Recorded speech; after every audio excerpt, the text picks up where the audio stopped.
માંગરોળ તાલુકાના ઉમરપાડામાં સરકારી એસટી બસના પ્રશ્નો ઉકેલવા અને ખેડૂતોને અતિવૃષ્ટિથી થયેલ પાકની નુકસાની વળતર સત્વરે આપવામાં આવે તેવી માંગ સાથે આમ આદમી પાર્ટીના કાર્યકર્તાઓએ વિરોધ પ્રદર્શિત કરી મામલતદારને આવેદન આપ્યું હતું। માંગરોળ તાલુકાના ઉમરપાડામાં સરકારી એસટી બસના પ્રશ્નો ઉકેલવા અને ખેડૂતોને અતિવૃષ્ટિથી થયેલ પાકની નુકસાની વળતર સત્વરે આપવામાં આવે તેવી માંગ સાથે આમ આદમી પાર્ટીના કાર્યકર્તાઓએ વિરોધ પ્રદર્શિત કરી મામલતદારને આવેદન આપ્યું હતું। આમ આદમી પાર્ટીના જિલ્લા મહામંત્રી સ્નેહલ વસાવા, તાલુકા પ્રમુખ રંજીત વસાવા, શિરીષ ચૌધરી સહિતના કાર્યકરોએ ઉમરપાડાના મામલતદારને રજૂઆત કરતા જણાવ્યું હતું કે ઉમરપાડા તાલુકાની મુસાફર જનતા વિદ્યાર્થીઓને સરકારી એસટી બસની સુવિધા મળતી નથી, જેને કારણે લોકો ત્રાહિમામ પોકારી ઉઠ્યા છે। રોજગારી છીનવાઈ રહી છે, ત્યારે સત્વરે વિભાગના જવાબદાર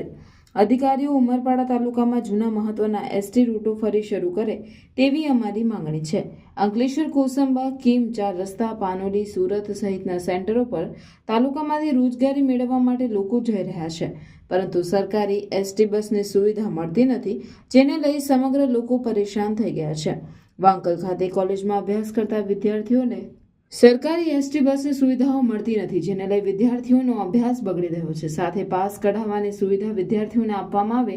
તેવી અમારી માંગણી છે। વધુમાં તેઓએ જણાવ્યું કે ગત વર્ષે વરસાદ અતિવૃષ્ટિને કારણે ઉમરપાડા તાલુકાના ખેડૂતોને કૃષિ પાકનું વ્યાપક નુકસાન થયું હતું, પરંતુ આજ દિન સુધી ઉમરપાડાના ખેડૂતોને કોઈપણ પ્રકારની સરકારી સહાય વળતર મળેલ નથી, જ્યારે ખેડૂતોને તાત્કાલિક ધોરણે પાક નુકસાની વળતર ચૂકવવામાં આવે તેવી માંગણી કરી હતી। એ બાજુ ક્લાસીસ કરીને પોતે નોકરી મેળવવા માટે અભ્યાસની એ લોકો ત્યાં તૈયારી કરે છે, તો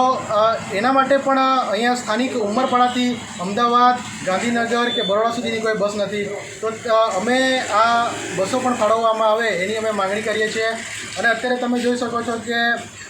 બસોની હાલત પણ ખૂબ મેન્ટેનન્સ હોય અને આવી બસો પણ ફાડી દેવામાં આવતી હોય છે,